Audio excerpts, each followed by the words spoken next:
कमजोर हुकूमत लेना गलती थी, अब नहीं दोहराएंगे, कप्तान का वाज़ेह ऐलान। एस्टैब्लिशमेंट से कोई राबिता नहीं, अवामी ताकत से इंतखाबात का मुतालिबा मनवाने का अज़्म। PDM पर इमरान खान के वार, शहबाज सरकार के अवाम दुश्मन इक़दामात अवाम के सामने लाने का फैसला। भरपूर आवाज उठाने के लिए अवामी राबितों को बढ़ाने पर भी इत्तफाक।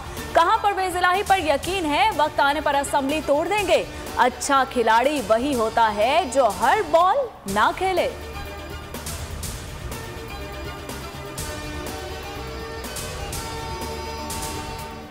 डिसॉल्व होंगी। हम अपना ये पार्लियामेंट्री पार्टी की मीटिंग कर रहे हैं, 186 बंदे पूरे करेंगे।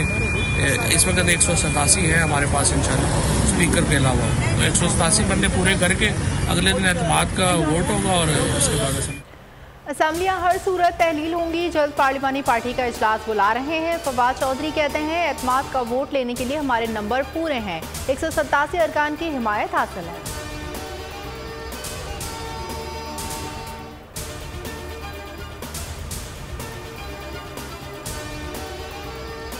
मुल्क में नई एस्टैब्लिशमेंट आई है, उनको वक्त देना चाहिए। रहनुमा PTI सदाकत अब्बासी की बोल न्यूज के प्रोग्राम इमरान खान के साथ में गुफ्तगू। कहा मुल्क अमनी तौर पर दिवालिया हो चुका है, इलेक्शन में ताखीर हुई तो हालात श्रीलंका वाले हो सकते हैं।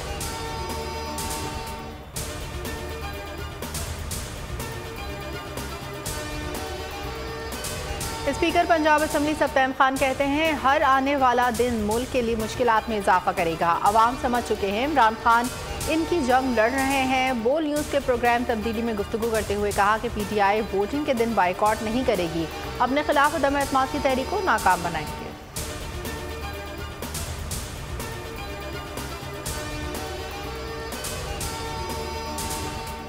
पाक न्यूजीलैंड 2 टेस्ट की सीरीज का आज से कराची में आगाज। सीरीज की ट्रॉफी की रौनमाई, बाबर आजम और टिम साउथी की चमचमाती ट्रॉफी पर नजरें। बाबर आजम ने कहा कि फोकस टेस्ट सीरीज जीतने पर है, पिच अच्छी लग रही है, उम्मीद है कम बैक करेंगे।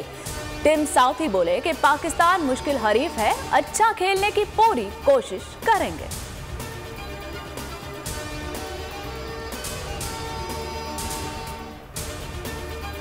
टीवी से टाकरे का प्लान तब्दील, इंग्लैंड के खिलाफ टेस्ट सीरीज की प्लेइंग 11 में बड़ी तब्दीलियों का इम्कान।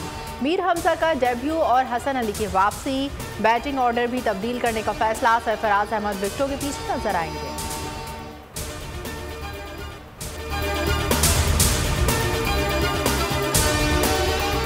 हकीकी आजादी की जंग में बोल भी कप्तान के हमकदम। इलेक्शन कराओ मुल्क बचाओ की लाइव ट्रांसमिशन, दिखाई लम्हा बलम्हा सूरत हाल।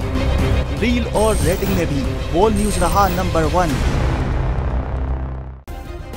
सब्सक्राइब करें और बेल दबाएं ताकि कोई खबर रह न जाए।